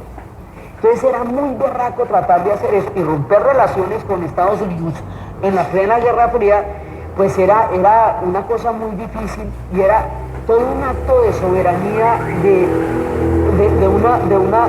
una pulsión de un pueblo por existir dignamente en condiciones en las cuales, o sea, nacieron como en unas condiciones dadas sumamente adversas, que fue todo el tema de cómo se dio el canal y todo eso. Entonces es ese sabor agridulce de hace 100 años, cuando se inauguró el canal, que Theodore Roosevelt no estaba en el Ancón, cuando atravesó el canal de un lado al otro, porque por el tema de los 40 millones con Bruno Varila, porque él tenía un enemigo que es el único enemigo que no se podía tener en la vida, Pulitzer. Pulitzer era un gran periodista, pero el tipo era el más tropelero de todos. No hubo una sola pelea que no hubiera comprado. Murió con una gastritis horrible, porque el man montándole tropel a todo el mundo. Entonces, en el tercer periodo presidencial de Roosevelt, le saca lo de los 40 millones del canal y lo arruina políticamente. Y Roosevelt no va a estar, Teodoro Roosevelt no va a estar en el Ancón cuando atraviesa el canal de Panamá. Entonces hay un sabor agridulce, porque es una maravilla la obra del canal, pero no es para los panameños. Porque Teodoro Roosevelt, que era el del garrote y el habladuro, no estaba ahí, pero el canal se construyó, y además el mundo, que es lo que a mí me gustaría como que remarcar ahora, en el momento en que el canal de Panamá finalmente está construido, ya el mundo no le está parando bolas. Y no, el mundo no le está parando bolas, no porque no sea súper importante, sino porque Europa está en la Primera Guerra Mundial. En estos días se estaban dando de madre los franceses y los alemanes, se había roto la neutralidad de Bélgica, había entrado Inglaterra, Rusia estaba en ese momento en la guerra. Entonces, todos los países se estaban metiendo en una guerra que no tiene ningún sentido. Una de las tragedias de toda la Primera Guerra Mundial es que no tiene sentido. Fue una mano de malos manejos que nadie entendía, que se iban a un hecatombe que iba a producir 20 millones de muertos, que iba a conocerse como el primer suicidio de la razón. Cuando Europa se consideraba el punto máximo de civilización, cuando consideraban que eran los chachos, que la civilización eran ellos y que todo lo demás éramos monte, en ese momento se mete en una matada, la cosa más impresionante, y todo el mundo dice, ajá, y eso era la civilización, vaya, vaya, mira vos. Entonces ellos sí se asustan muchísimo y dicen, oiga, ¿qué hicimos? El suicidio de la razón. Entonces, o sea, una generación entera, cuando una generación entera muere, hay una cantidad de curas de enfermedades que no se van a dar, obras de arte que no se van a pintar, sinfonías que no se van a componer, canciones que no oiremos, de toda la gente que está enterrada en los campos de Europa. Entonces, Europa está metida en la inmunda en el momento de la inauguración del canal, y no hay tiempo para entender la maravilla de la obra del primer canal interoceánico en el continente americano, porque están empantanados en la Primera Guerra Mundial. 100 años después hay que darle toda la importancia que no se le pudo dar en su época, porque se cumplen 100 años de este hecho tan importante y es hora de mirar lo importante que esto ha sido estos últimos 100 años. Entonces, vamos para la tercera independencia. Esto ya está, o sea, otra vez a coger fuerza, y a coger fuerza para hacer una lectura nacional. Y cuando les digo, en ese momento Carter tiene digamos, el cambio de chip para desmontar la doctrina de la seguridad nacional, para montar la doctrina de los derechos humanos. Lo que pasa es que el man era de malas, o sea, que le toque la crisis de Irán a Carter, justo a Carter, pues era como una mala onda, ¿ve? Porque eso fue lo que lo va a desprestigiar, ¿sí? Entonces eso para él va a ser una cosa muy difícil, el manejo de la crisis de Irán. La revolución nicaragüense consideran que es un fracaso personal de él, ¿sí? O sea, todo lo que estaba pasando en ese momento se lo achacan a él, y el tipo, o sea, no logra pasar como un presidente progresista, que cambiar la doctrina de la seguridad nacional significa que miles de personas no van a ser torturadas, que las picanas, que todas estas tácticas que lesionan la dignidad humana van a ser llamadas por su nombre: barbarie, tortura, ¿sí? Eso es lo que significa lo que hizo Carter en su momento. Y el general Torrijos, como dices tú, coincide con otro presidente en un propósito panameño, pero logra el tratado. O sea, ya está firmado ese tratado, eso se va a hacer. Ahora toca que lo devuelvan, pero de verdad que lo devuelvan, porque eso, de allá que lo devuelvan. Pero entonces ahí la historia les echa una manita, así una manita importante. Cae la Unión Soviética.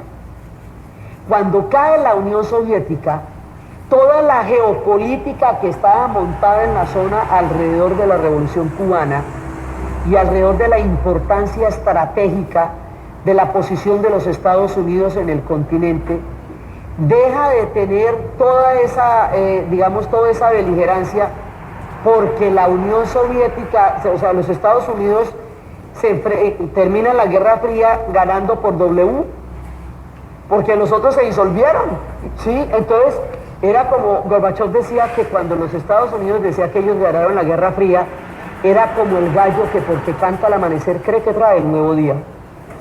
Entonces, se cayó la Unión Soviética, ella se cayó un día, y esto es gravísimo para los Estados Unidos porque ellos tienen una estructura de superhéroes.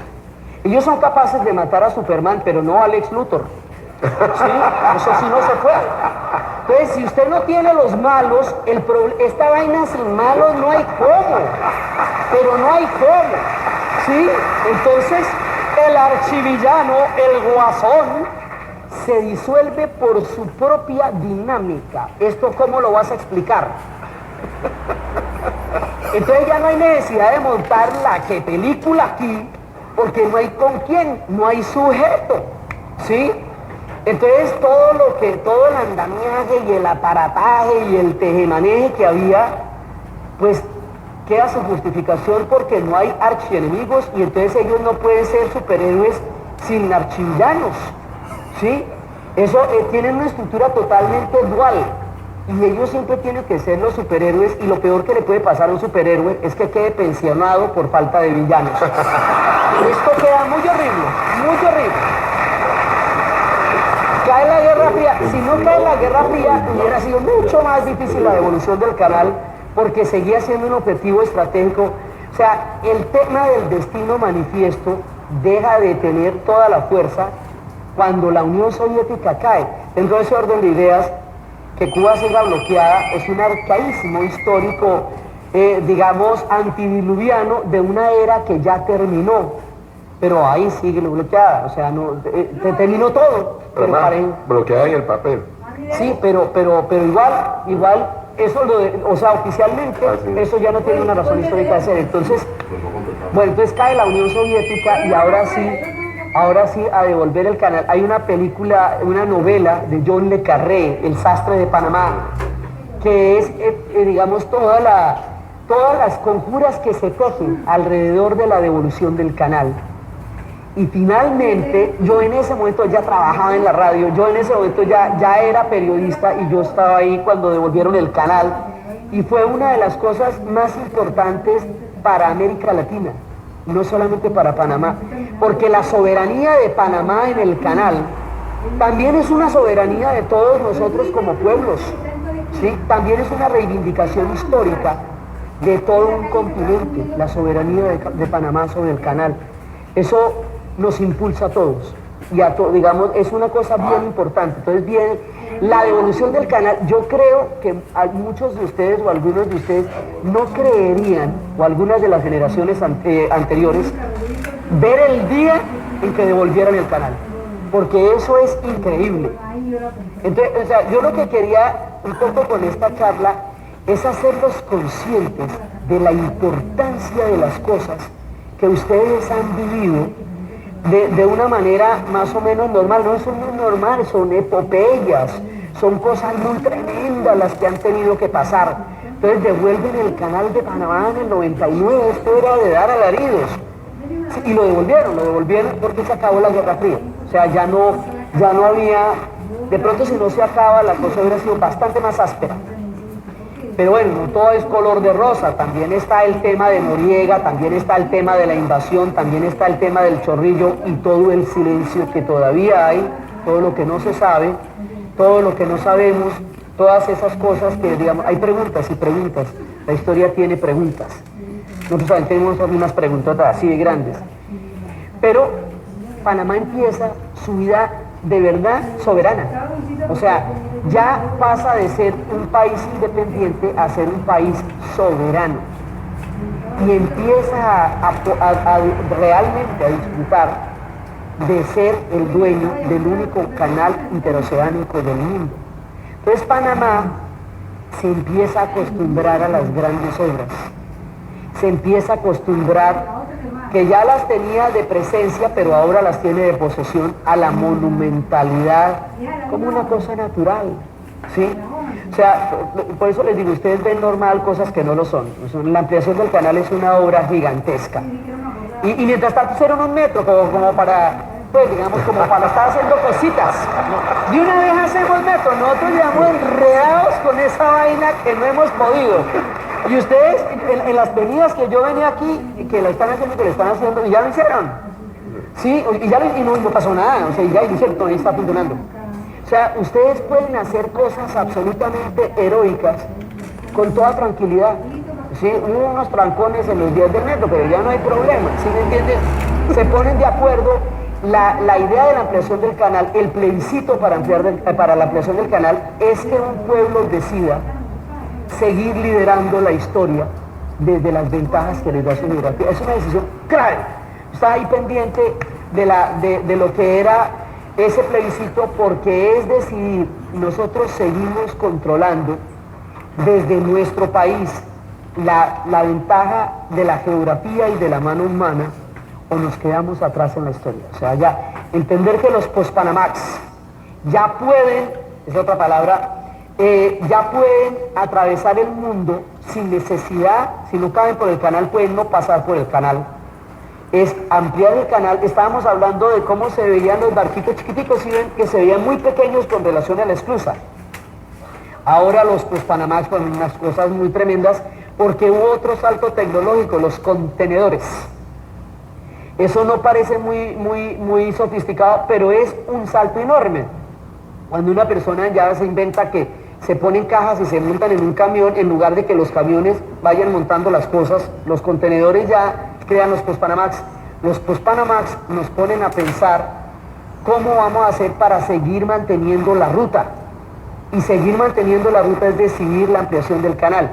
Pero el plebiscito y la decisión de la ampliación del canal, a diferencia de la construcción del canal de Panamá, es una decisión de los panameños, es una obra de los panameños, es un acto de soberanía y de visión histórica. Y en esa medida es absolutamente importante. O sea, Panamá es un pueblo que no pierde la visión, es un pueblo que tiene claro, digamos, para dónde van las cosas y cómo se hace. Ustedes tienen muchas cosas que como las viven normalmente no se dan cuenta que son muy valiosas. Ustedes han vivido en paz. Todo este tiempo, ¿sí? Ustedes han vivido en paz. Quiere decir eso que no les toca hacer un tratado de paz y desbaratar una guerra y desmovilizar un parche y poner a ver qué se ponen a hacer con esos para hacer un canal, ni un metro, ni una ampliación del canal. Todo bien. Panamá tiene una alquimia que también es muy particular. Los grandes enemigos de la historia y de la geografía llegan a Panamá y ponen un restaurante juntos. Panamá, ¿sí? Llegan a Panamá y dejan la vaina atrás. O sea, aquí la gente no trae sus peleas, aquí la gente trae sus esperanzas, ¿sí? Panamá es tierra de esperanzas. Entonces llegan,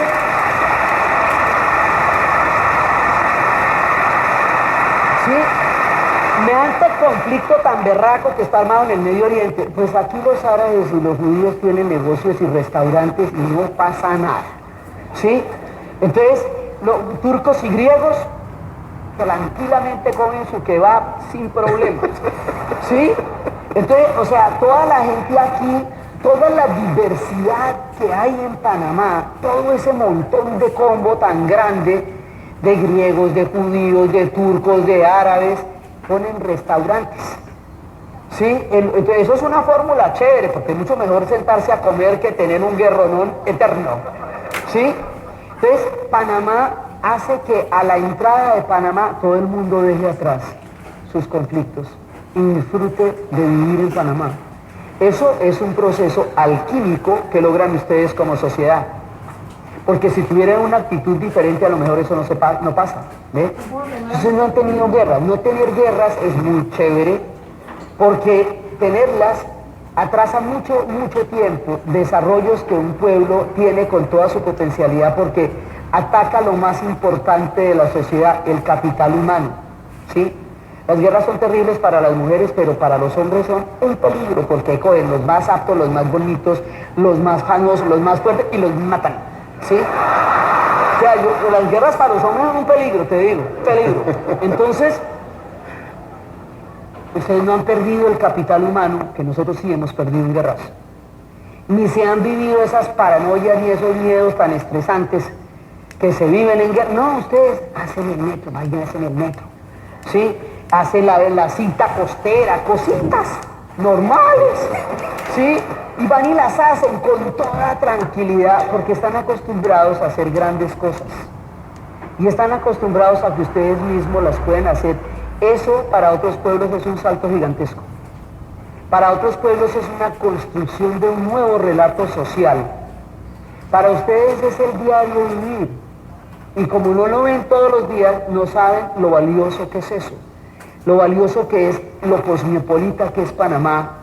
Toda la diversidad de mundos que existen en Panamá, que existan zonas indígenas como Cunayala, que exista Bocas del Toro, que exista Portobelo, y que al mismo tiempo sea una ciudad como Ciudad de Panamá. O sea, toda la permanencia de la diversidad histórica de Panamá en la actualidad es una riqueza impresionante. ustedes gozan de una diversidad en paz. O sea, problemas hay, desigualdad hay, o sea, pobreza hay que no debería de ninguna manera. Cosas que solucionar hay, pero los logros son muy grandes. Y todos esos logros confluyen en un momento, digamos, hay momentos en que la historia deja ver el despliegue de todo lo que ha sido la epopeya de un pueblo, días y momentos en que eso se hace evidente. Entonces, eso se hace evidente, todo lo que les he contado, el 15 de agosto del año 2014, cuando se inaugura la ampliación y se cumplen los 100 años del canal.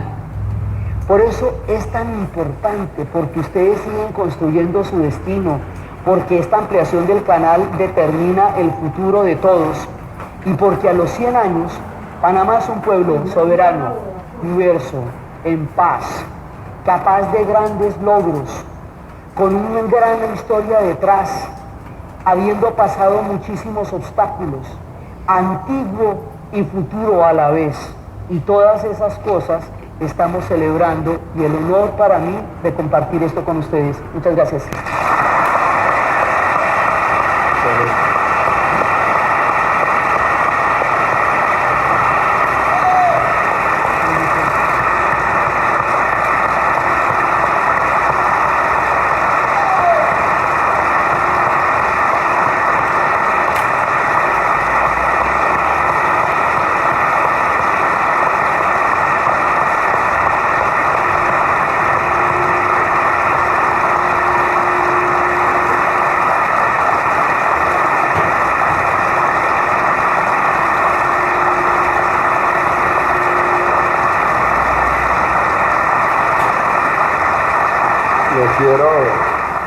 Les quiero contar, partiendo de la excelencia y de la emoción que da escuchar a Diana.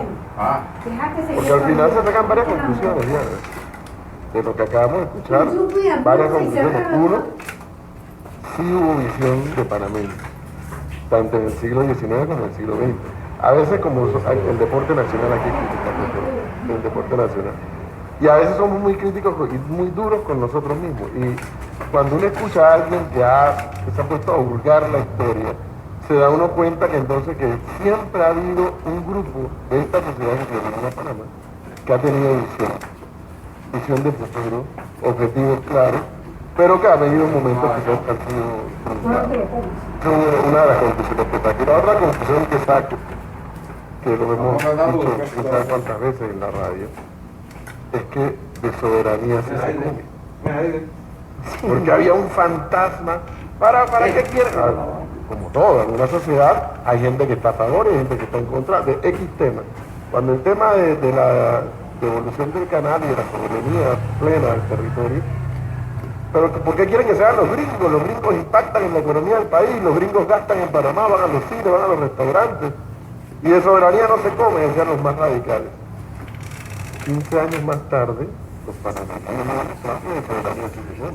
Esto aquí era una base militar, hoy es una ciudad del saber, que ese es otro portento de obras que corre en paralelo a todo esto del canal. Howard era una base aérea, hoy para mí va a ser el próximo polo de desarrollo de esta ciudad de Panamá. Y así podría mencionar uno por uno lo que fueron las bases militares que hoy le generan al país, pero muchísimas riquezas más de lo que genera una base. El canal de Panamá le aporta al Estado panameño por medio de 1.200 millones al año, que se va al erario, a la caja común del Estado. Así que de soberanía sí se come. Y el canal hoy, 15 años más tarde de su evolución, manejado exclusivamente por panameños, es más eficiente, más eficaz y más rentable. Sin los gringos. Pero es verdad. Lo que denota que de soberanía sí se come. No, y además la obra la hacen los panameños. Los 100 años del canal lo hacen los panameños. La construcción del canal lo hicieron los norteamericanos. Los 100 años del canal lo hacen los panameños. Eso es una diferencia histórica del cielo a la tierra. Y las cosas de la vida, si alguien no se lo menciona a uno, yo no había mencionado el referéndum de la ampliación del canal, claro que un referéndum es expresión de soberanía. Sí. Y lo vimos como un ejercicio, porque la Constitución lo ordena. Cada cosa que se haga en el canal tiene que ser consultado ante la población. Y lo vimos como un ejercicio.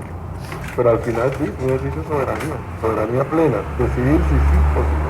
Y me dicen los expertos, Diana, que cuando la ampliación del canal esté lista, todo el movimiento portuario de la región va a ser modificado. Todo va a ser modificado, no solamente en Panamá, en toda la región. Hoy, Panamá es un país que es pequeña de extensión territorial, pero que por Panamá se mueven más contenedores que en los puertos de Brasil o de México. O sea, el mayor movimiento portuario, según me explican los expertos, pasa por Panamá. Eso era antes impensable porque los dos puertos que habían eran manejados por los gringos. Sí. Y ahora ya no son dos puertos, ahora creo que estamos por 5 o 7 puertos. No, esos son los grandes cambios que se han producido, producto de esa aspiración nacional, que no era solamente la independencia en 1903, sino que después se constituyó en el rescate de la soberanía plena del Estado panameño sobre el territorio que se denominaba zona del canal. De allí nacen los sonios. De los sonios, claro. Además, esa cantidad de cosas, zonas revertidas. ¿Qué es una zona revertida? Es una soberanía panameña. Claro, la expresión de soberanía. Es una expresión, o sea, es un pueblo que ha construido su propio relato de la soberanía, lo ha hecho, lo ha construido y lo está construyendo. Eso es, por eso es tan importante. Por eso es tan importante. Oiga, antes de irnos, les tengo una ñapita. Aquí decimos ñapa, no sé cómo llaman. Ñapa, no sé. Les tengo una ñapa. Como ella no se detiene, ahora se le ha ocurrido un proyecto del cual les vamos a mostrar de inmediato. Yo no lo he visto, lo voy a ver junto con ustedes. Yo no he visto el proyecto de Estrato, pero ya me hablaron del proyecto. Háblame un poco del proyecto para después yo decirlo mi parte. Bueno, lo que pasa es que el video que les voy Hay que verlo primero. Hay que verlo primero. Ok, vamos a ver el video. Primero vamos a ver el video y después ella nos va a echar cuenta y yo voy a decir mi opinión. Vale, y así en caliente, porque no lo ha visto. Veamos el video, por favor. Bueno, mi nombre es Diana Uribe y voy a contarles de un proyecto maravilloso que tengo. Pero antes tengo que echarles un cuento para que sepan de qué va la cosa. ¿Ustedes han oído hablar de crowdfunding? Resulta que ahora está muy de moda la idea de financiar proyectos de forma colectiva. Mejor dicho, está de moda la idea de hacer una vaca para financiar un proyecto, recoger donaciones antes de la era digital. En los últimos años comenzaron a aparecer un montón de proyectos que han sido financiados gracias al apoyo de todas las personas que están interesadas en ellos. Estamos hablando de películas, de álbumes de música, de relojes inteligentes, de videojuegos, de museos, de todo. Para cada proyecto maravilloso hay miles de personas que quisieran verlo realizado. Es más, existen páginas web diseñadas exclusivamente con el propósito de financiar proyectos así. Esta idea lentamente ha ido llegando a Colombia y yo les estoy echando esta carreta porque me quiero unir al movimiento. La propuesta es esta: hacer una página web en la que van a estar los más de 500 programas de historia que he grabado hasta ahora y los que vaya a grabar. Pero no solamente van a estar los audios, sino que vamos a organizar toda esta información para que sea fácil de navegar y vamos a llenarla de mapas, de fotografías y de información relacionada como las referencias de las películas y los libros de los que tanto les he hablado. Además de eso, voy a generar nuevos contenidos para la página, como videos en los que comparto ideas sobre diversos temas con ustedes, charlas con invitados, registros de viajes, videografías como esta. Mejor dicho, voy a aprovechar esta oportunidad para hacer muchas cosas que no había podido hacer hasta ahora porque no se ajustaban al formato de los programas de radio. Es un proyecto muy bonito y todo ese contenido va a ser absolutamente gratuito. Por eso les estoy pidiendo ayuda, porque para financiar este proyecto no solo se necesita una página web bien robusta en la que se puedan organizar con filtros y etiquetas toda esa información. También se necesita el trabajo de muchas personas para producir y organizar todos esos contenidos. Entonces, si me quieren ayudar a realizar este sueño, las instrucciones son las siguientes. Tienen que entrar a lachevere.com, buscar el proyecto La Casa de la Historia de Diana Uribe y hacer un clic en el botón de donaciones. Hay que registrarse, si no lo han hecho antes, pero no es más. Pueden aportar la cantidad que quieran usando su tarjeta de crédito, de débito, y también pueden hacer donaciones a través del baloto usando el código que van a encontrar en la página de La Chévere. Cualquier aporte, por pequeño que sea, nos va a ayudar a llegar a la meta, porque la gracia no es que las contribuciones sean grandes, sino que mucha gente participe. Y ya, ese era el cuento que tenía que contarles. Solo me resta agradecerles el apoyo que me dan para este proyecto. Y todos los años que me han venido escuchando. Muchas gracias. Nada hubiera sido posible sin ustedes.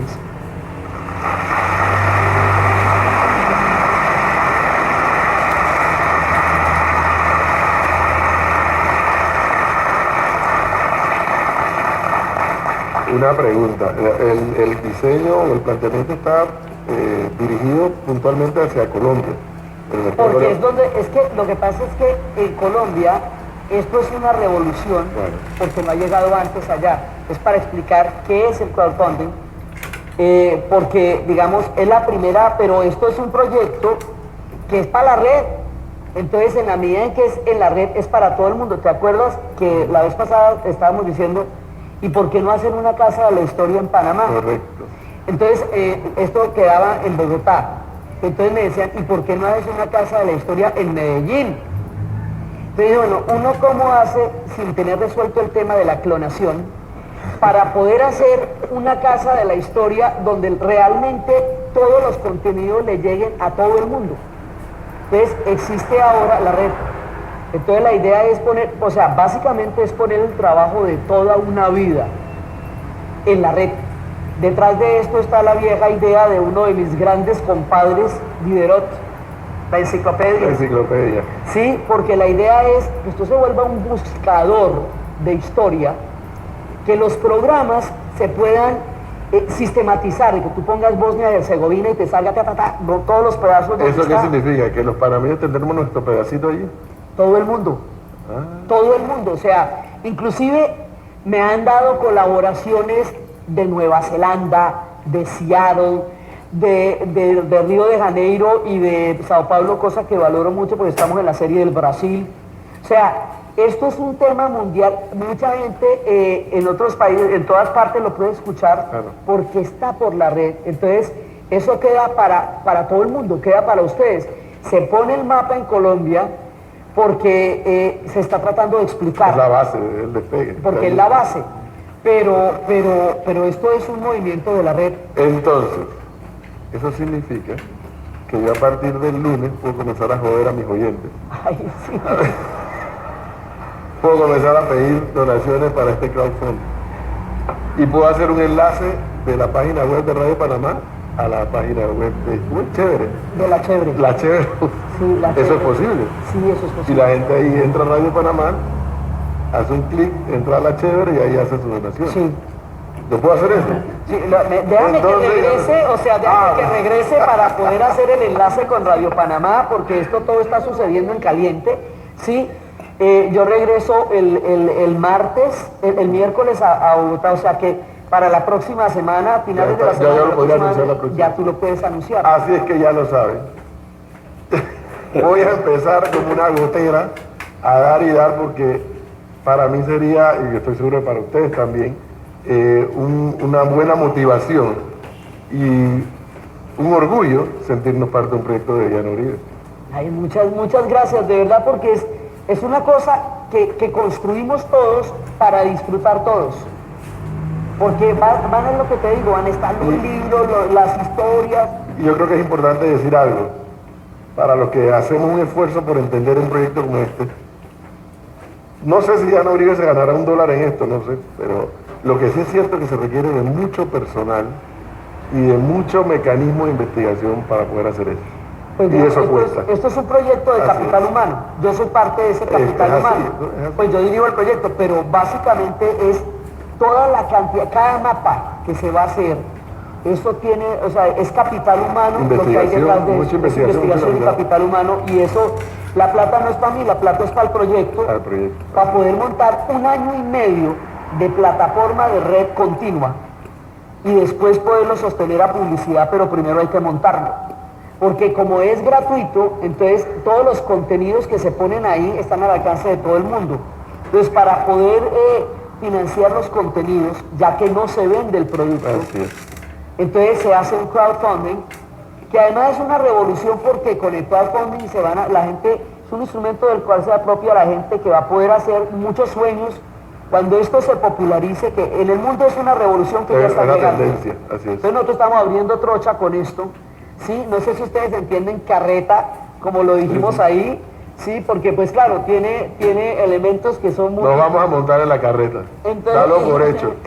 Muchas gracias. Entonces es eso, es básicamente para hacer un proyecto. No es Los para mí. panameños nos vamos a montar en esa carreta. Muchas gracias. Créeme que sí, no tengas la menor duda.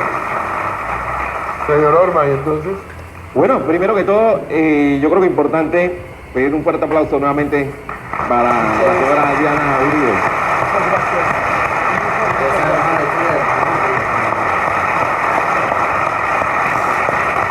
Recorrer 100 años de nuestra historia. Me hubiera costado mucha plata si no fuera a través de Diana Uribe. Aquí lo hemos hecho en 3 horas. Y yo creo que nos vamos, después de escucharlo, nos vamos orgullosos de ese gran canal de Panamá. Como decía, y me quedo con algo que decía la señora Diana Uribe, la gente viene a Panamá con sus esperanzas, no con sus problemas. Entonces nosotros en Panamá tenemos que seguir teniendo esperanza y pensar menos en los problemas. Queremos agradecer de manera muy especial a ustedes, nuestros oyentes, por la asistencia a este foro.